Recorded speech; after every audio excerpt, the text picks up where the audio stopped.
Hi Keir, happy 1 year anniversary of being the PM. And what a year it's been. I can't remember a time in history where I've seen so many polls. Every day since July the 4th last year, a poll telling us how Labour were failing, even before you'd even got started. A year of daily headlines from our right-wing media telling us that you're a disaster and Labour's a disaster, even though most of what they've written has been spin. I remember doing a video early doors saying how you were the perfect storm. The left hates you. You're not Corbyn. You replace Corbyn. Everybody thought Corbyn was the saviour. And then it turned out the public didn't want a populist left leader, which is interesting because now there's rumoured that the populist left leader is going to try again, even though we already know the public don't vote for it. Meanwhile, the right hate you.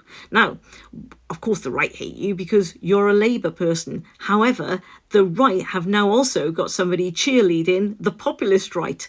So basically, your downfall is the fact that you're fighting populists. And populists, by their very definition, never have to speak about reality. They can only ever speak about what they know is popular. Corbyn and Farage just can't make their sums add up. But that doesn't matter in the populist world.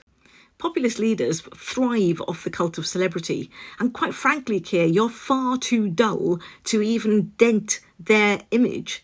And that's a real issue for you, I suspect. I thought Beth Rigby's article, actually, for Sky, really did sum up how shit this year has been.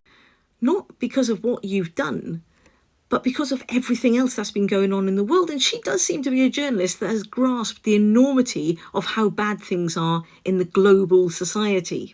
She acknowledges the enormity of Trump and the insecurity that Trump has brought to the world and how you've had to manage it. She acknowledges and lists how hard-working you are and how your pragmatic approach is getting results. And the fact of the matter is, you really are getting results and lots of things have been pushed through this year. However, we're not really hearing about it. We're hearing about everybody's upset. We're hearing about a media that is pushing Farage, even though Farage would be a catastrophe for this country.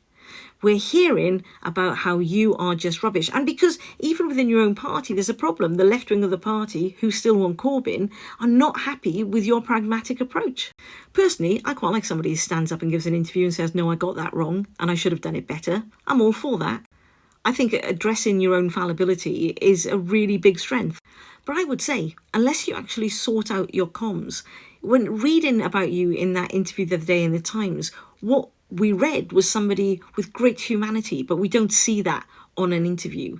And until you can master the art of telling people who you really are, as opposed to who you think they want you to be, then I suspect you're going to carry on struggling. And I think that would be a shame because I think you could actually be a great leader. Anyway, as you were.